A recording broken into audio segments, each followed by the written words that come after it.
ఆ, దేవుని బిడ్లారా, క్రైస్తవ జనాంగమా, యేసు క్రీస్తు నామములో మీ అందరికీ ఆయన కృప కనికరము సదాకాలం ఉండునుగాక. ఆయన దీవెనలు తరతరములు నిరంతరము ఉండునుగాక. ఆయన కృప మీకు నిత్యము తోడై ఉండునుగాక. ఆయన కాపుదల, ఆయన భద్రత మీకు తోడై ఉండి ఆశీర్వదించి నడిపించునుగాక. Amen, amen. వాక్యాన్ని చదువుకుందాం. కీర్తన గ్రంథము 89వ అధ్యాయము 19వ వచనము నుండి 24వ వచనం వరకు వాక్యాన్ని చదివి ధ్యానించుకుందాం. ఇక్కడ అద్భుతమైన వాక్కులు మనకు కనబడుతున్నాయి. దేవుడు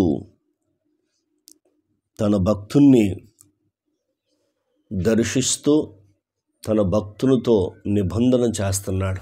మరి దేవుడు నిన్ను కూడా దర్శిస్తూ నీతో కూడా నిబంధన చేస్తున్నాడు. జాగ్రత్తగా విందాం. అప్పుడు నీవు దర్శనమును నీ భక్తులతో ఇట్లు సెలవిచ్చి ఇంటివి. చూశాడు ఏమంటున్నాడు? అప్పుడు నీవు దర్శనమును నీ భక్తులతో ఇట్లు సెలవిచ్చి ఇంటివి.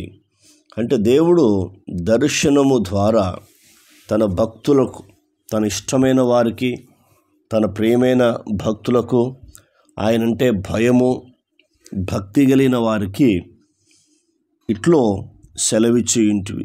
ఏమని సెలవిస్తున్నాడంటే, నేను ఒక శూరునికి సహాయము చేసి ఉన్నాను అంటున్నాడు. ఎంత అద్భుతమైన మాట! ఎవరికి? ఒక శూరునికి అంటే ఒక బలవంతుడికి సహాయము చేసి ఉన్నాను. నిజంగా ఎంత అద్భుతమైన మాట! అసలు శూరునికి అంటే ఒక బలవంతుడికి సహాయం ఎందుకు? కానీ దేవుడు రాజులకు రాజు, ప్రభువులకు ప్రభు, ఆయనకు మించి శక్తిమంతుడు భూమి మీద ఎవడు లేడు. ఆయన ఈ లోకంలో ఎవరైనా కావచ్చు, ఎలాంటి శూరుడు కావచ్చు, ఆయన ఎదుట సాగిల పడాల్సిందే. కాబట్టి నేను ఒక శూరునికి సహాయం చేసి ఉన్నానని చెప్తున్నాడు. ఎంత అద్భుతమైన మాట! మొదటి మాట. రెండవ మాట మనం చూద్దాం. చెప్తున్నాడు ఏంటంటే, ప్రజలలో నుండి ఏర్పరచబడిన ఒకరిని నేను హెచ్చించి ఉన్నాను. రెండోది ఏం చేస్తుందంటే, ప్రజలలో నుండి ఒకరిని నేను హెచ్చించి ఉన్నాను. అంటే ఏర్పరచుకున్నాడు దేవుడు. ఒక వ్యక్తిని ప్రజల నుంచి దేవుడు ఏర్పరచుకొని అతన్ని ఏం చేశాడంటే హెచ్చించి ఉన్నాను అంటున్నాడు. తర్వాత మూడవది, నా సేవకుడైన దావీదు నేను కనుగొని ఉన్నాను. నా సేవకుడైన దావీదును నేను కనుగొని ఉన్నాను అంటున్నాడు. మరి నిన్ను కూడా దేవుడు కనుగొని ఉన్నాడు.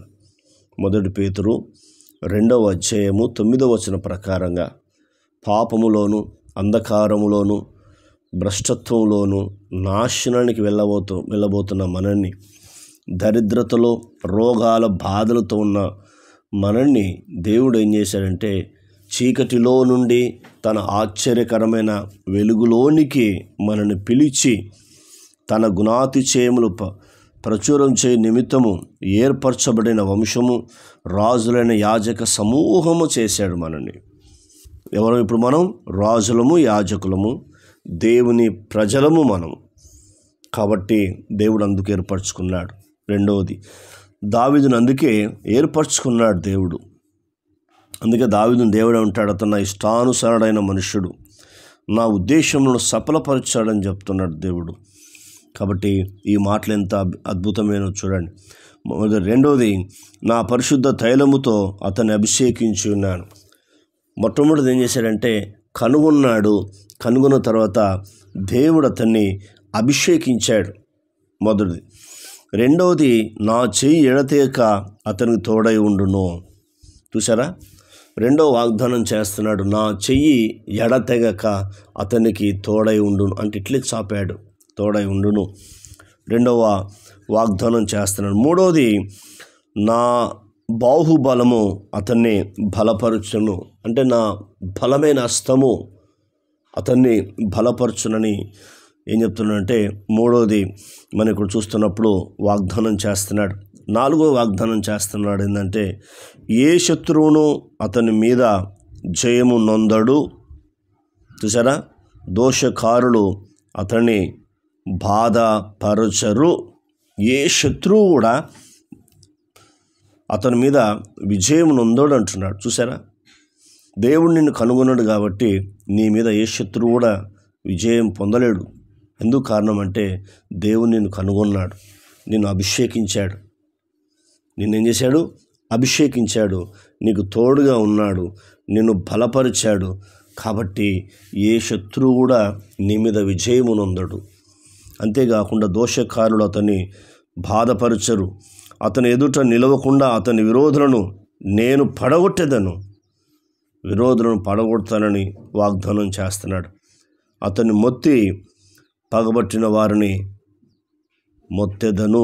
అతని మీద పగబట్టిన వారిని మొత్తెదను అంటున్నాడు. చూసావా, ఎవరైతే దావీదు మీద పగబట్టారో వారిని మొత్తుతా అంటున్నాడు.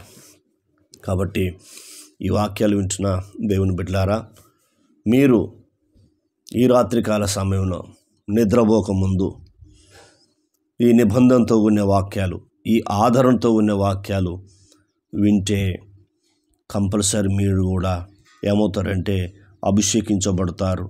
దేవుడు మీకు తోడై ఉంటాడు. దేవుడు మిమ్మల్ని బలపరుస్తాడు. ఏ శత్రువు మీకు ఉన్నా కూడా వారు మీ మీద విజయం పొందరు. అంతేకాకుండా నిన్ను ఎవడు కూడా బాధపరచడు. నీ విరోధులందరినీ నిర్మూలన చేస్తాడు. ఆయన నిన్ను నీ కుటుంబాన్ని, నీ బిడ్డలను ఆశీర్వదిస్తాడు. ప్రార్థన. కన్న తండ్రి, నీకు వందనాలు. విన్న మాటలు దుష్టెత్తుకుపోకుండా సహాయం చేయండి.